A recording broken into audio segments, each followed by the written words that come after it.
বাবা কো ও বিহিন খান ওষুধ পোস্টে আপনি আছেন ওষুধটা না হয় একটু পরেই খাক।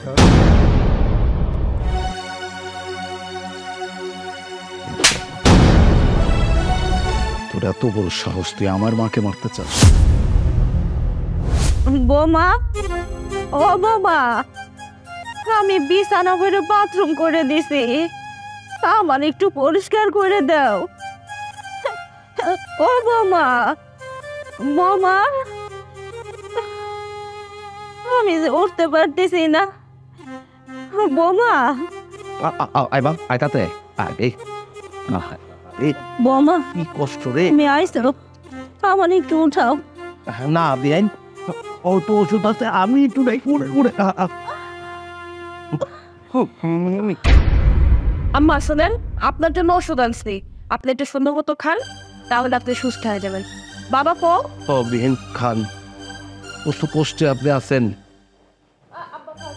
ওষুধটা না হয় একটু পরেই খাক।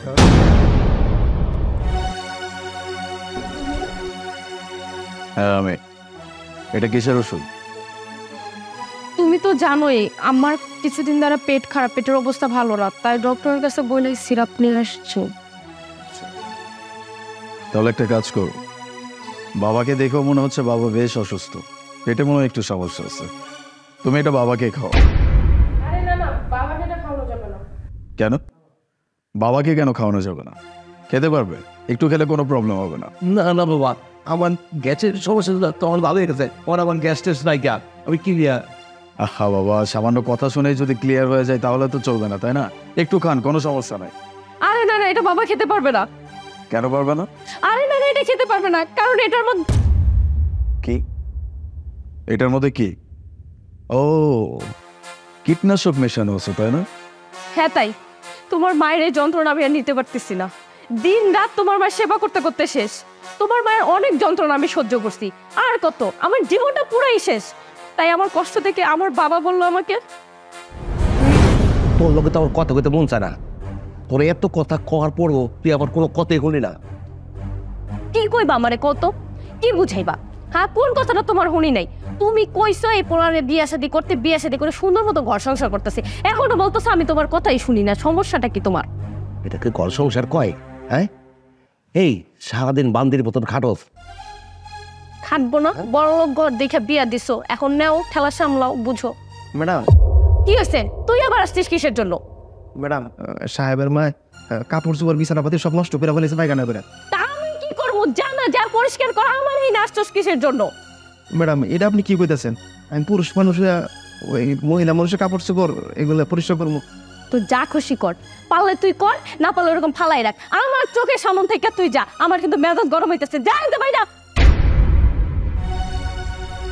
ফোন এই তোর সুযোগ যাইতেছে, তোর ঘরে কীটনাশক আছে?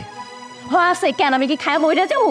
না আমি কই সে ঢল কীটনাশক তো শাশুড়ির এক ফোঁটা খাওয়াই দে, এক ফোঁটা খাওয়াই দিলে একবারে ফিনিশ। মাথায় কি সমস্যা হয়েছে? হ্যাঁ, বয়স বাড়তেছে আর কি মাথায় সমস্যা হইতেছে তোমার? আমি তো বুঝতেছি না কি কো, উল্টাপাল্টা কথা মাইরা ফেলাইলে কত বড় ঝামেলা হবে তুমি বুঝো? আরে মইটা গেলে কি হইব? ঝামেলা একবার চিরতলে শেষ হয়ে যাইব গা। এত ভাইবা লাভ নাই, চলো যাই, যা আসতে কপালে তাই হইত।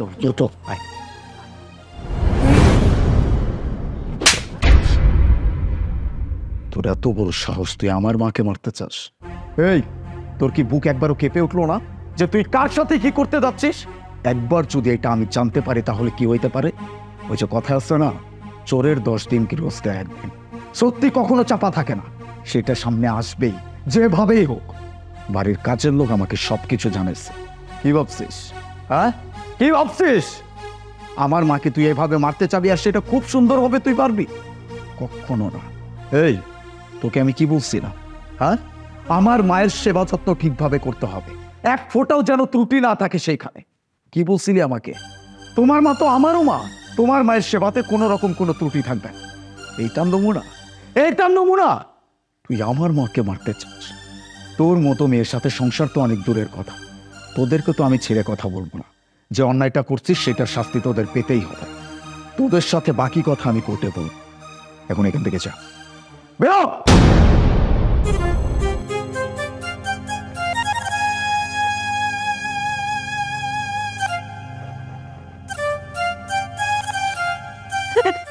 মা, চিন্তা করো না, আজকের পর থেকে তোমার সবকিছুর দায়িত্ব আমার।